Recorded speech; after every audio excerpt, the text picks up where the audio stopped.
Ya domingo que viene es Cristo Rey, después ya comienza el tiempo de Adviento, nos pone de frente una realidad que nos cuesta, que es el saber que, dicho en criollo, que esto se termina el mundo, se termina un día nuestra vida aquí en la tierra, ¿no?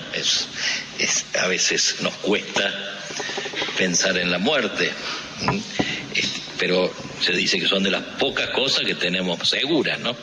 Nacemos y ya se nos pegó una segunda seguridad y certeza, que es que morimos, ¿no? Por lo tanto, es bueno no vivir de eso, pero sí saberlo, ¿no? Un poco la lectura de hoy nos preparan a eso, nos preparan a que el corazón, aprovechando el saber que estamos de paso, pueda crecer en sabiduría. Es decir, y fíjense la lectura, frente a una misma realidad, que es esta, de que esto se termina, es como que uno tiene dos opciones, nos presentan las lecturas. Uno es poder leer esto del paso de la muerte y del fin de este mundo desde la oscuridad, con connotaciones fúnebres, y la otra forma es poder leerla, no negarla, pero sí poder leerla con serenidad, con calma, en una espera gozosa, ¿eh?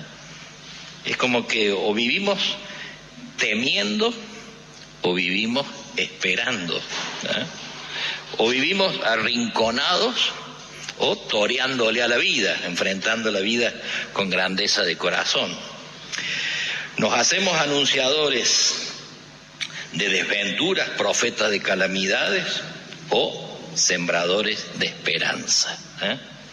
Expertos en catástrofes o constructores de futuro, de esperanza, ¿no? Es como que frente a una misma realidad uno tiene que ver cómo se para interiormente. Hay gente que quizás por su psicología es más temerosa o más le cuesta más, otros son más. Pero en todo caso este es el desafío, ¿no? Frente a esa realidad es como a ver cómo nos paramos, como decimos. Y las lecturas también nos presentan cosas que nos hacen bien, notas alegres. En la primera lectura habla de estos sabios en ese final de los tiempos, los sabios que brillarán como el fulgor del firmamento, ¿no? La imagen linda de la gente buena. Al final de los tiempos, el Señor nos bendecirá a toda la gente linda que Dios puso al lado nuestro, ¿no? Los sabios, ¿no? Los sabios son cada uno en su familia, en su barrio, en su trabajo. Conoce esas personas que son sabias, ¿eh? Que tienen un sentido lindo de la vida, que tienen sentido común, ¿eh? Que no le tienen miedo al dolor, que saben aconsejar, que saben acompañar. La sabiduría, que no es lo mismo que ser culto. Hay gente que sabe mucho porque ha estudiado, pero no es sabio, ¿eh? Porque lo que he estudiado quizás no es una especie de gran tanque, pero no entrega nada, ¿no? Y hay otros que quizás tienen pocas letras, como decimos, o a veces alguna ninguna, y sin embargo son sabios, porque han sabido leer, digamos así, han ido a la escuela de la vida y han sabido sentarse y aprender de las cosas de la vida, de las alegrías, de los dolores, del sentido de la familia, en fin, tantas cosas. En este día también nos hace bien pensar en esas personas que cada uno lleva en su corazón, que han sido para nosotros realmente esto que dice, sabios, que brillan, como que brillan en el fulgor en el cielo y brillan también en nuestro corazón. Y también como nota alegre, en el Evangelio dice esta planta de higuera que brota entre escombros y cenizas, con sus ramas tiernas y sus yemas como presagio de la primavera ya próxima, ¿no? Es como que aun cuando parece que todo está muerto, de pronto surge ese brotecito, ¿no? O uno se queda, dicen, cuando los que entienden de estas cosas de la parra, de las viñas, ¿no? Cuando pasa el invierno, o se poda, la planta parece muerta, ¿eh? Te da ganas casi de quitarle y plantar otra cosa. Sin embargo, dicen los que entienden de estas cosas, después hay un momento donde de la parte donde se ha podado la planta brota una lagrimita, que indica que llega la primavera, ¿no? Una lagrimita de savia de la planta, apenas una lagrimita que indica que ya empieza a prepararse la primavera, ¿no? Una imagen muy linda, esa lagrimita. El desafío es cómo saber pescar en nuestra vida, en nuestro corazón, ¿no? Esa lagrimita que indica que hay en todos nosotros siempre una primavera, ¿no? En todo caso, lo cierto es que el cielo, dice las palabras de hoy, el cielo y la tierra pasarán, ¿tá? El cielo y la tierra pasarán, pero mis palabras, dice el Señor, no pasarán, ¿no? Es decir, se derrumban todas las realidades que parecían inamovibles, que parecían eternas, ¿no? Uno puede pensar en tantas situaciones a veces en la vida, no para ser funebrero en el comentario, pero a veces seguridades que teníamos. El mundo ha sufrido la pandemia, que uno dice, bueno, la pandemia nos enseñó a darnos cuenta que no la tenemos tan asegurada, ¿no?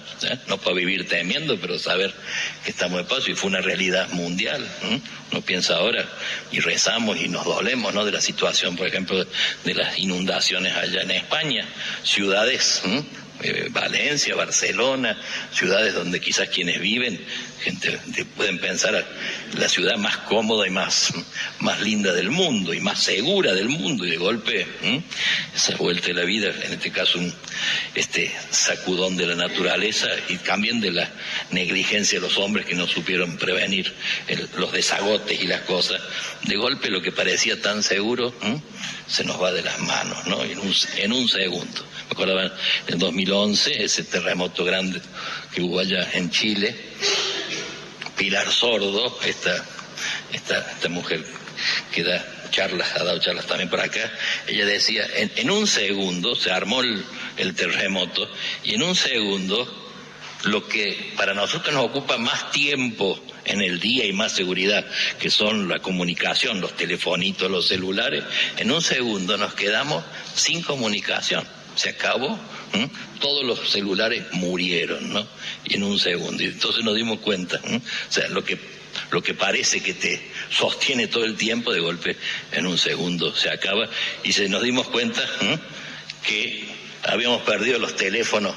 Ya no teníamos en la cabeza ni anotados, digamos así, en los teléfonos de los nuestros, digamos así, porque confiábamos en este telefonito que está todo asegurado, tenés que apretar un botoncito y se resuelve todo, y de golpe nos quedamos sin comunicación. Esto es un poco esta experiencia, ¿no? Por lo tanto, se derrumban todas las realidades que parecían inamovibles, que parecían eternas. Y curiosamente se dice, todo esto pasará, pero mis palabras no pasarán. Es decir, algo tan seguro se acaba y de golpe se mantiene algo aparentemente frágil, como es la palabra. La palabra no pasa, ¿no? Frente a palabras ruidosas, a palabras solemnes, a palabras definitivas, a palabras de amenaza, a palabras de bravuconadas, a palabras de triunfo, de jactancia, un poco lo que el mundo, las palabras del mundo, la palabra de los que muchas veces se creen dueños del mundo, ¿no? Frente a las palabras del mundo, de golpe Dios tiene la última palabra, ¿no? Es decir, algunos suponen que la palabra de ellos es la última, y, digamos, Dios tiene la última palabra, que no pasa, y que es la palabra que juzga la historia, ¿no? Palabras que en el caso de Jesús a veces fueron palabras anunciadas en alta voz a las multitudes. Por ejemplo, cuando frente a la multitud proclaman las bienaventuranzas, felices los pobres, felices los misericordiosos. También en esa misma línea a las multitudes, cuando cuenta las parábolas a la multitud. Y después, otras veces el Señor tiene palabras íntimas, palabras, por ejemplo, en las noches con los discípulos en la barca, en el cenáculo, palabras que también uno lleva en su propio corazón. Dios, a través de la oración, a través de la Eucaristía, a través del silencio, muchas veces de un modo como que nos habla. Hay palabras íntimas en nuestro propio corazón. Uno tiene que saber descubrir cuáles son las palabras de intimidad que el Señor, digamos, va poniendo en mi corazón. A veces animándome, a veces perdonándome, a veces recordándome cosas que necesito recordar para servir a los demás, O sea, muchas veces no es que estamos escuchando mensajes y cosas raras, ¿no? Sino que hay como una palabra íntima en lo hondo del corazón, palabras que nos pacifican, palabras que abren ojos, palabras que destapan oídos, palabras que enternecen nuestros corazones, que absuelven culpas, que fortalecen las manos débiles, las rodillas vacilantes, ¿no? Palabras, dice el padre Canales, que en la guerra nos dice construyan la paz. Palabras que en el hambre nos dice dame de comer. Palabras que en cada marginado nos dice en el marginado aquí estoy. En el enfermo terminal te espero. En el desolado acariciame. En el migrante alojame. En fin, creo que el desafío de este domingo es un poco ¿a qué apostamos? ¿Apostamos a lo que pasa o a lo definitivo, no? Es como una alternativa de escoger, son como dos perspectivas contrastantes. Ser alegre noticia para los demás o vocero de noticia funesta, ¿no? O me paralizo por el miedo u ofrezco las manos asumiendo algún servicio. O me dedico al censo y la lista de los condenados o al registro enorme de la misericordia de Dios. Me quedo contemplando la flor marchita o en cambio me quedo contemplando la hojita verde que empieza a brotar. Me dedico al día después temiendo o me dedico al hoy, que es el único tiempo que nos pertenece, ¿no? Hoy es el día propicio, hoy es el día de tu salvación, ¿no? O sea, este es el desafío, ¿no? El ayer ya pasó, nos sirve para la memoria, para agradecer, para la sabiduría, y el mañana, digamos así, está en esperanza, pero no lo tenemos, no sabemos, ¿no? En cambio, el hoy es el único tiempo que nos pertenece, y es sobre el que el Señor nos va a pedir cuenta, ¿no? Por lo tanto, el desafío de este domingo es hacerme cargo del hoy, ¿no? Esto que es la petición de San Expedito, ¿no? Oggi, en su mano tiene la palabra hoy, es decir, ¿qué es lo que hoy tengo que hacer? Por lo tanto, esto. Max Alexander, el benedictino, decía, contemplar la fragilidad de nuestro mundo, ¿no? Si hay algo que es evidente es esto, ¿no? Dice allí con la lectura, con soles que se oscurecen, con estrellas que aunque las teníamos por eternas dejaron de brillar, y a veces con tantas instituciones, sociedades, economías, que quizás eran de primera, diríamos así, y que pasan a ser de cuarta, como decimos en criollo, ¿no? Por lo tanto, este es el desafío, poder animarnos a revisar y a vivir el hoy. Alexis Valdés, durante la pandemia, que el poeta le decía, cuando la tormenta pase, estaba pensando, recordando un poco, acuérdense que estábamos en la pandemia todos encerrados y con miedo, cuando la tormenta pase, entenderemos lo frágil que significa estar vivo, sudaremos empatía por quien está y quien se ha ido, extrañaremos al viejo que pedía unos pesitos en el mercado, que no supimos su nombre y siempre estuvo a tu lado, y quizás el viejo pobre era tu Dios disfrazado, nunca preguntaste el nombre porque estabas apurado, ¿no? Como que uno en el apuro a veces pierde lo que puede hoy llevar a cabo, el bien que hoy podemos hacer, ¿no? La Iglesia hoy celebra también el Papa la Jornada Mundial de los Pobres, por lo tanto también en ese decir, bueno, en este hoy, ¿qué es lo que hoy quizás poder revisar? Nuestro servicio a los pobres, nuestro gesto que quizás, comenzando por la familia, ¿no? ¿Cuál es aquello que quizás vengo postergando, ¿no? Como decimos, mañana le abriremos, como dice ahí el poeta. Fíjate cuántas veces el ángel me decía, alma, asómate a la ventana, con cuánto amor llamar porfía y cuánta hermosura soberana. Mañana le abriremos, para lo mismo responder mañana, ¿no?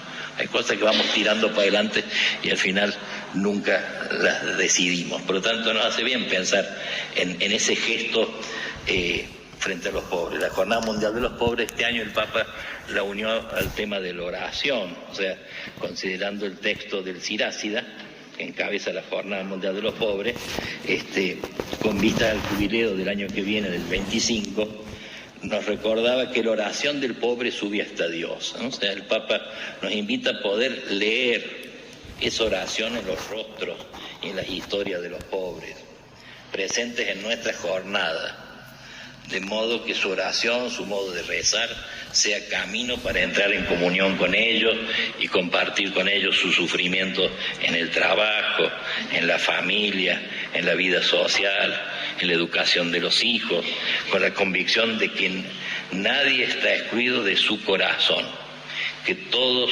ante Él somos pobres y necesitados, frente a Dios todos somos mendigos. Por lo tanto, hacer nuestra la oración de los pobres y rezar con ellos, lo cual requiere un corazón humilde que tenga la valentía de convertirse en mendigo, un corazón dispuesto a reconocerse pobre y necesitado.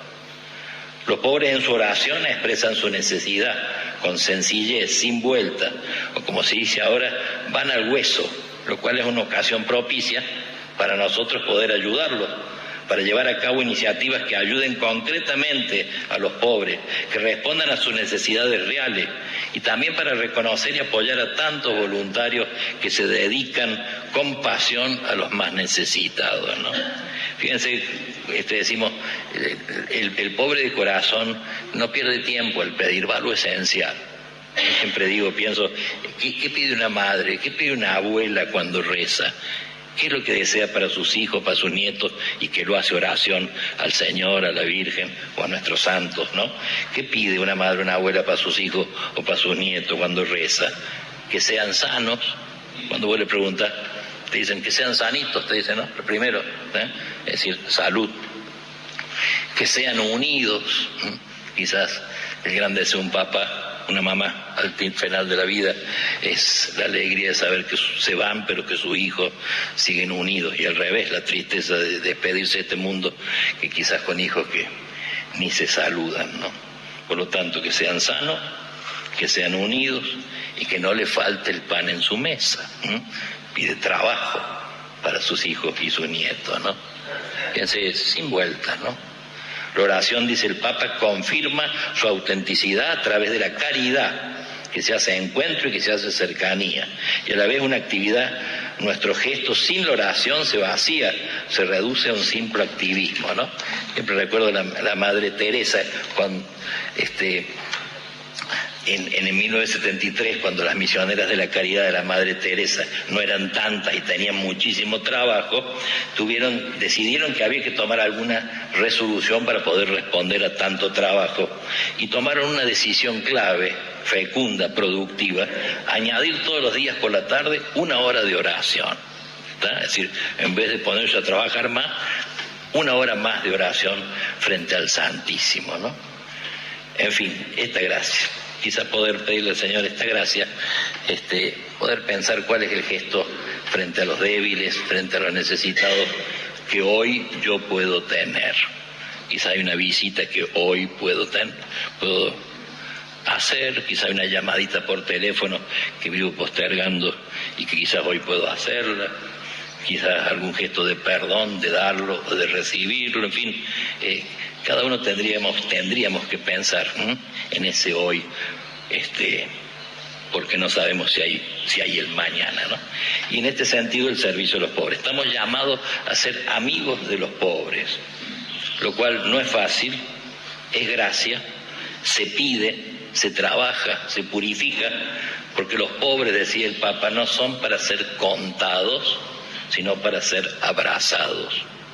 Y para ser amigos no hay que esperar que llamen a nuestra puerta. Es urgente que vayamos nosotros a encontrarlos en sus casas, en los hospitales, en las residencias asistenciales, en las calles y en los rincones a veces oscuros donde se esconden, en los centros de refugio, en los centros de acogida, ¿no?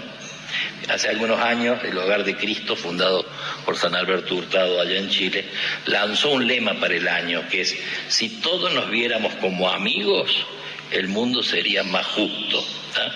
Y entonces decía así: si fuera tu amigo, ¿lo dejarías durmiendo en la calle? Si fuera tu amigo, ¿lo abandonarías por ser minusválido? Si fuera tu amigo, ¿permitirías que fuese analfabeto? Si fuera tu amigo, ¿le quitarías el saludo por ser pobre? ¿Lo dejarías que viviera de limosna? ¿O le preguntarías cómo estás? ¿O levantarías la voz para defenderlos? En fin, pidamos esta gracia, ¿no? Este domingo, que el Papa ya hace varios años lo ha dedicado como una jornada mundial de los pobres, ¿no? Que lo podamos unir un poco al Evangelio de hoy. ¿Cuál es el gesto de hoy, ¿no?, que quizás podamos decidir en nuestro corazón llevar a cabo, ¿no? Y a la vez también agradecer tantos gestos, ¿no?, que Dios y los demás tienen para con nosotros cada día, y que nos llenan de esperanza y de ternura. Se lo pedimos a la Virgen, ¿no?, con mucho cariño, que así sea.